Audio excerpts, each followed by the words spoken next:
Atenção, vai começar agora uma teleaula de tratamento de superfícies do curso profissionalizante. Este módulo tem um total de 10 aulas. Hoje você vai assistir a teleaula número 2. Bons estudos!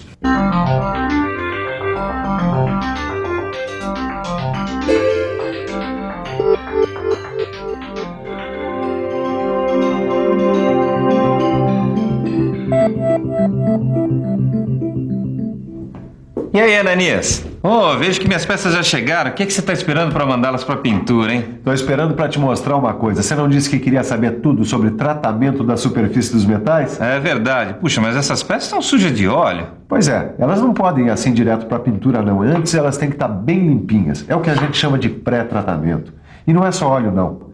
As peças chegam como produtos quase prontos para sofrerem os tratamentos de superfície, ou seja, elas já foram trefiladas, fundidas, forjadas, estampadas, usinadas. Sobram na superfície das peças restos de graxa, riscos, resíduos de óleo e abrasivos usados no polimento. O pré-tratamento serve para deixar a superfície das peças bem limpinhas antes de irem para o tratamento propriamente dito. Existem vários procedimentos de pré-tratamento. Quer saber mais sobre o assunto? Se liga, porque esse é o assunto da teleaula de hoje. Na teleaula de hoje, você vai conhecer os processos mecânicos e químicos de pré-tratamento das superfícies dos metais como o lixamento, o jateamento, a vibração, o tamboreamento, o desengraxamento e a decapagem. Se acomode bem aí na sua cadeira, relaxe e preste atenção. A nossa teleaula de hoje está começando.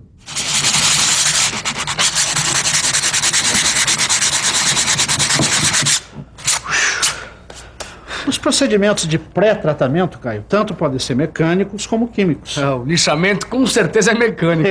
Com certeza. O lixamento, o jateamento, a vibração, o tamboreamento são todos procedimentos mecânicos, né? E servem exatamente para isso, para corrigir pequenos defeitos ou imperfeições. O lixamento é isso aqui, não é? Eu desgasto a superfície metálica da peça até que desapareçam todos os buracos e riscos, né? Exatamente. E aqui a gente tem que prestar atenção principalmente na lixa, que é um instrumento básico do lixamento, que tanto pode ser feito de forma manual, como nós estamos fazendo aqui, ou através de máquinas, né? Olha, o nosso companheiro ali atrás está usando o lixamento manual. Por que aquela peça tem que ser lixada? Porque ela apresentou algum pequeno defeito que, dentro dos nossos critérios de qualidade, não é passível de aprovação. Certo. Agora, ele vai usar a máquina lixadeira. Olha só. Ela garante um atrito constante entre o metal e a lixa. Em que ocasiões se deve usar a máquina lixadeira? Quando se apresenta um defeito grande, onde o lixamento manual não propicia condições satisfatórias para se obter um bom resultado na pintura. É isso aí. Deu para perceber que o processo de lixamento manual e o de lixamento com máquina é praticamente o mesmo. Só que nos dois processos, a lixa é um elemento fundamental. Olha aqui, Leonardo. A lixa tem 3 partes principais. Esses grãos aqui, que cortam e removem o que está na superfície do metal e que a gente chama de grãos abrasivos ou abrasivo. Tem o suporte, onde os grãos são fixados, feito em pano ou papel e que a gente chama de costado. E tem a cola ou resina para manter unidos e bem colados os grãos no costado. E diferentes tipos de lixo o que são? São diferentes tipos de grãos, é isso? Olha, existem diferentes tipos de grãos. Os mais usados são os de óxido de alumínio e os de carbeto de silício. Mas a gente encontra as diferenças quanto ao tamanho dos grãos, ou seja, a gente encontra lixas de variadas granulações. Por exemplo, essa aqui, essa aqui é uma lixa de grana 80, essa aqui 120, tá? E essa outra aqui é uma lixa de grana 220. É lixa de grana que se fala? É, lixa de grana e aí o número correspondente à sua granulação. Agora não vai se enganar, hein? Quanto maior o número, menor o tamanho do grão, mais fina é a lixa. Quanto menor o número, maior o grão, mais grossa é a lixa. Você se lembra, Caio, como a gente vai trocando de lixas durante o processo de lixamento? Bom, primeiro a gente vai usando lixas mais grossas, para acabar com os riscos e imperfeições das peças, né? Aí depois vai usando lixas com granas cada vez maiores, ou seja, as lixas mais finas. É para eliminar os riscos deixados pelas lixas anteriores. Aí pronto, a peça está lisinha, pronta para receber o tratamento. Mas às vezes ela não está prontinha não, às vezes a gente precisa usar outros 2 processos, o escovamento e o polimento. Ó, põe seu óculos lá. E para isso, ó, a gente vai usar essa máquina aqui que chama Politriz, tá vendo? Ó, liga ela aí. Isso aqui, ó, é feito de pano, pode ligar. Agora eu vou aplicar isso aqui, ó, a massa de polimento.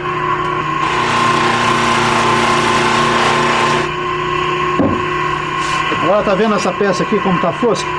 Olha bem. Olha só como é que a superfície vai ficando toda espelhada. E o jateamento, hein, ó? O jateamento é um outro processo, né? E você? Também quer saber como é o jateamento? Então fique com a gente, nos acompanhe e você vai ficar por dentro.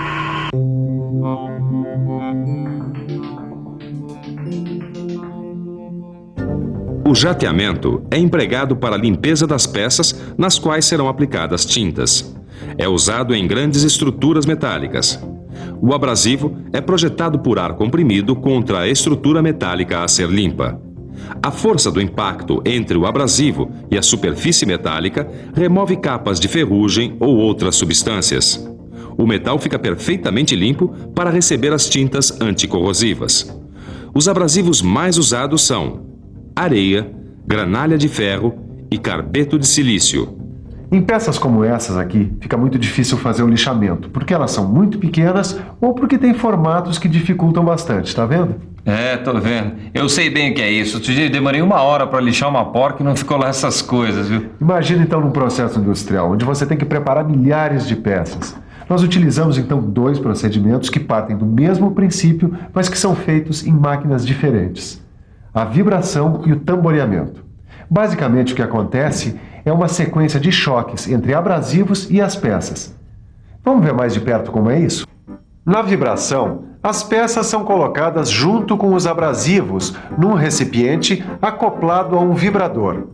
A vibração faz com que o abrasivo se atrite contra as peças e assim são removidas as imperfeições da superfície da peça.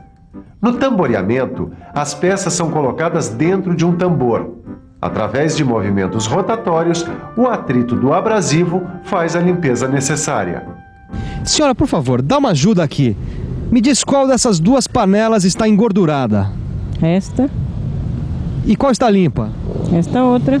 Como é que a senhora sabe? Estou vendo. E como a senhora faria para limpar essa panela? O que eu faria? Lavaria com detergente. Aqui a gente entra nos processos de pré-tratamento químicos, que são os processos que usam produtos químicos, com destaque para o desengraxamento e a decapagem. O desengraxamento é o processo que remove óleos e graxas da superfície do metal. Vamos conhecer agora os tipos de desengraxamento.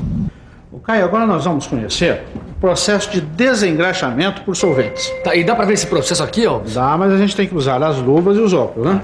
Então, vamos lá. Bom, aqui dentro desse tanque com solventes, a gente tem uma peça que está sendo desengraxada. Vamos lá olhar. Então, a peça entra em contato com o solvente e os seus vapores, né?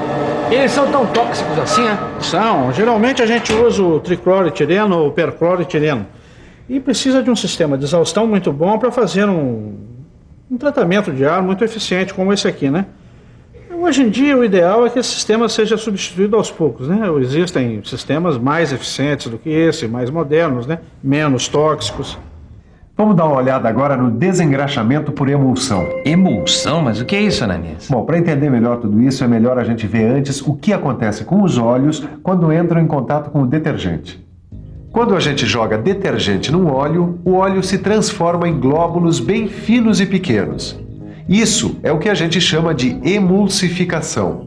Essas gotículas são tão pequenas que se distribuem na água como se estivessem dissolvidas nela.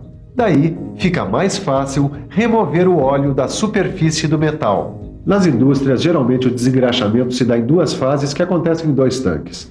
No primeiro tanque, o detergente é dissolvido num solvente orgânico, como água rasa mineral.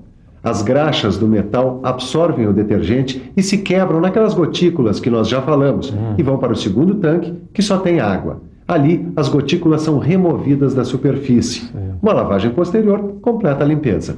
A remoção de óleos e graxas contidos nos gabinetes é feita através do desengraxamento alcalino por meio de pulverização.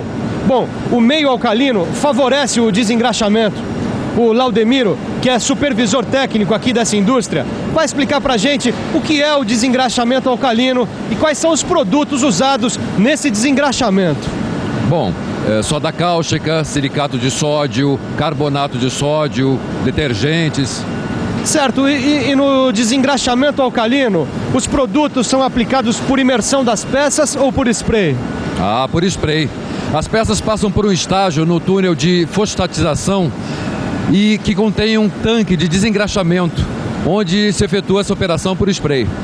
Certo. Bom, as peças grandes ou pequenas em linha de produção vão sendo desengraxadas numa operação contínua.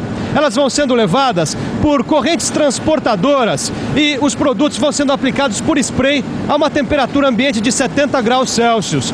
Depois, elas ainda recebem outros tratamentos para ficarem prontas para pintura. Agora, Caio, tá faltando ver o desengraxamento eletrolítico. E dá pra ver em pequena escala assim mesmo, Alves? Dá e muito bem visto. O desengraxamento eletrolítico é feito quando a gente vai fazer um revestimento com outro metal e não com uma pintura, né? Muito bem. A gente pega aqui essa chapa, com óleo, tá? E coloca aqui dentro desse tanque. As substâncias usadas são basicamente as mesmas que a gente usou naquele desengraxamento por imersão. Ah, tá. E por um acaso, a gente vai fazer passar uma corrente elétrica aí? Muito bem. E agora? O que está acontecendo? Quando a corrente elétrica passa pela solução, ela gera gás na superfície da peça. O gás que vai sendo desprendido atua como uma esponja, ou seja, vai esfregando a superfície do metal e a própria solução funciona como detergente. Depois de algum tempo é só retirar a chapa. Veja como que ela está cheia de espuma. Parece até que foi esfregada com detergente. Bem bolado, hein, Alves? A gente já viu os principais tipos de desengraxamento. Vamos conhecer agora o processo de decapagem. Ah, eu já vi uma chapa com ferrugem sendo limpa por decapagem.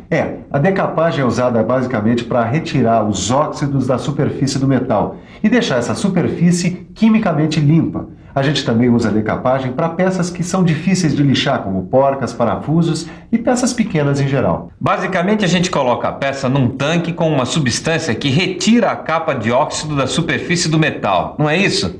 Mas não é tão simples assim. A gente precisa observar certos detalhes e cuidados, como por exemplo, o líquido que está no tanque, que a gente chama de decapante, geralmente é um ácido. E esse ácido não pode atacar o metal da peça. Sim. Por isso, para cada metal, existe um decapante mais adequado. E isso é muito importante. Você deve estar querendo dar uma olhada num metal sofrendo o processo de decapagem. Então vamos lá. Esta chapa enferrujada é feita de aço com baixo teor de carbono. A peça é mergulhada na solução decapante, que para estas condições é composta de ácido clorídrico e permanece lá. Ao final de um certo tempo, ela sai limpa, com a remoção completa da ferrugem. Bom, Caio, outro ácido que a gente usa muito é esse aqui, ó, o ácido sulfúrico. Esse ácido é aplicado a uma temperatura de 50 graus Celsius. Mas a gente usa um inibidor, senão ele ataca o metal base. Usando o inibidor, ele só vai atacar os óxidos do metal. Tá bom, mas e os outros metais, como alumínio e cobre, por exemplo? Bom, no alumínio a gente vai usar uma solução de hidróxido de sódio, a conhecida soda cáustica, né? Ah, sei. E para o cobre, ou ligas de cobre como latão, a gente vai usar um ácido crômico ou uma mistura de outros ácidos. Depois vou anotar tudo isso aí, viu, Alves? Não precisa não. E você também, não precisa se preocupar com isso não, que está tudo escrito aí no seu livro de estudos, prontinho para você consultar. O que eu acho que a gente deve fazer agora é dar uma boa passada na nossa teleaula de hoje. Chegou a hora da revisão. E atenção, se liga aí que é hora da revisão. Na teleaula de hoje, você viu que é necessário preparar o metal para receber o tratamento de superfície e que esses pré-tratamentos podem ser mecânicos ou químicos. Pôde conhecer, entre os processos mecânicos, o lixamento, o jateamento, a vibração e o tamboreamento. Conheceu também vários tipos de desengraxamento e a decapagem, processos químicos de pré-tratamento. E aí, Leonardo, pronto para outra? Tô sim, Ananias, quando quiser. E você também, pronto para outra? Então é bom se preparar, porque a nossa próxima teleaula é sobre pintura. Bons estudos e até a próxima.